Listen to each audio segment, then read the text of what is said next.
The world is much more complex than the way it is described sometimes. They are divinely discontent. When your customers are happy, your business thrives.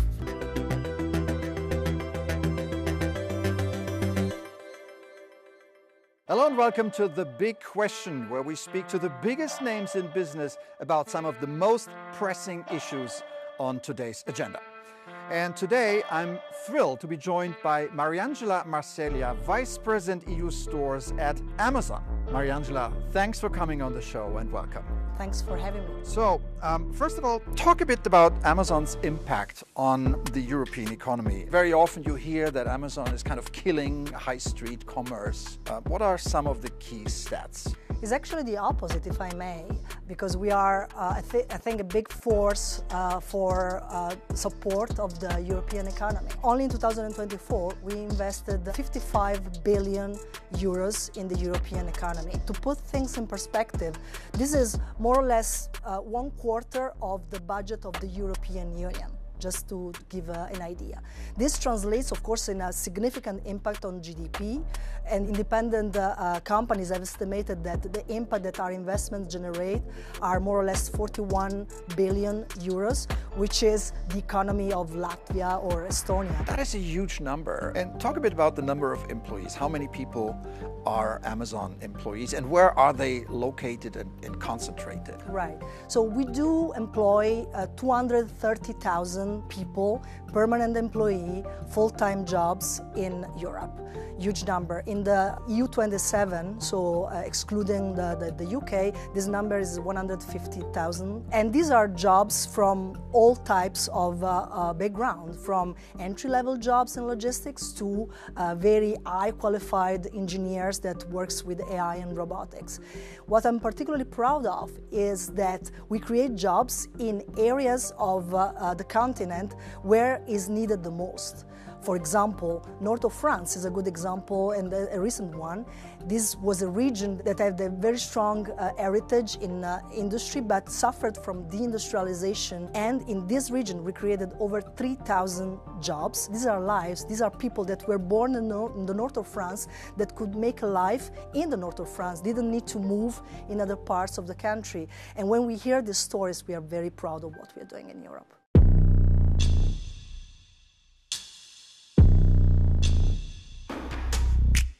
As Amazon has grown, we can now buy almost anything, anywhere across Europe, and have things delivered to our home. What is the environmental impact of this model compared to delivering to a store where people need to go? There are independent studies that show that actually e-commerce has between 1.5 and 2.9 lower impact in terms of greenhouse gas emission compared to real commerce. Why is that? The reason is that we use technology to optimize our supply chain, our delivery routes, etc.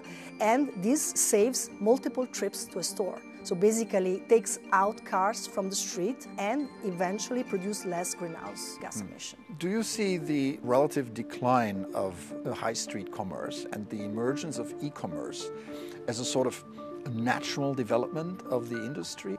I think we should work backwards from what customers do, and customers are not either high street or e-commerce, they do both.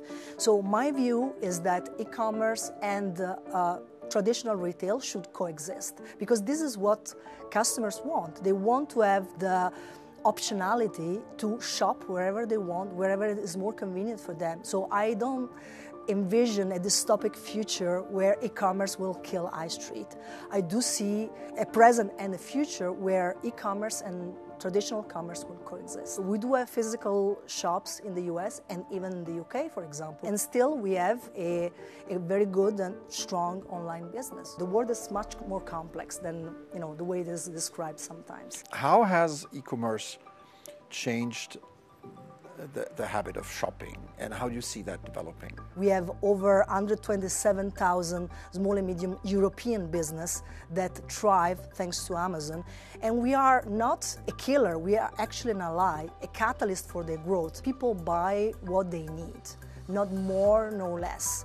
They buy everything, and this is why we call us the everything store. So it is a very convenient way of accessing a vast variety of goods, and it is also an opportunity for companies that sometimes don't find space on the limited shelves of offline stores. When I started working in Amazon, I was managing the book business, for example, and we offered on our infinite shelves millions and millions of books, including foreign language books and books hard to find, and normally these items don't find a space in a regular bookstore.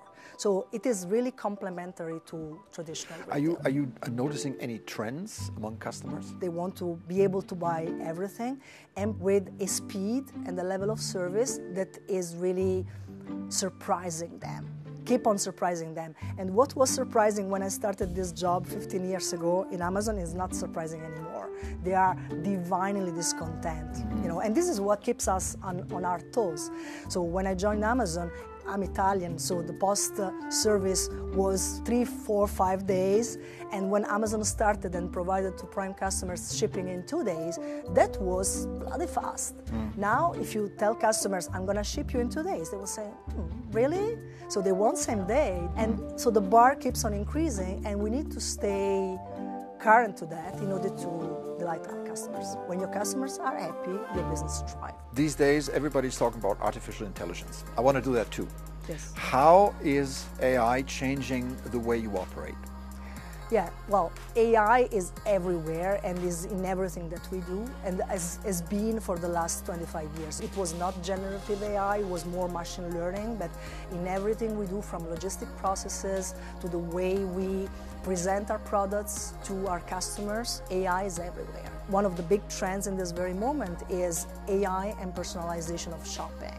What this means is that customers today can ask our personal assistant Rufus, hey, Rufus, I'm a tennis player, not a professional one. I used to play quite well 10 years ago, but I haven't played anymore in the last 10 years. Can you please recommend me a good racket that I can use? And in a matter of seconds, Rufus provides 3 options that are exactly the options that customers need. So very personalized shopping experience. What this does is that it allows this person to save money and save time. Big win, I think. So AI is there to change the way we shop, the way we do everything, basically. All right. Mariangela Marsiglia, Vice President EU Stores at Amazon, thank you so much for this conversation. It's been a pleasure.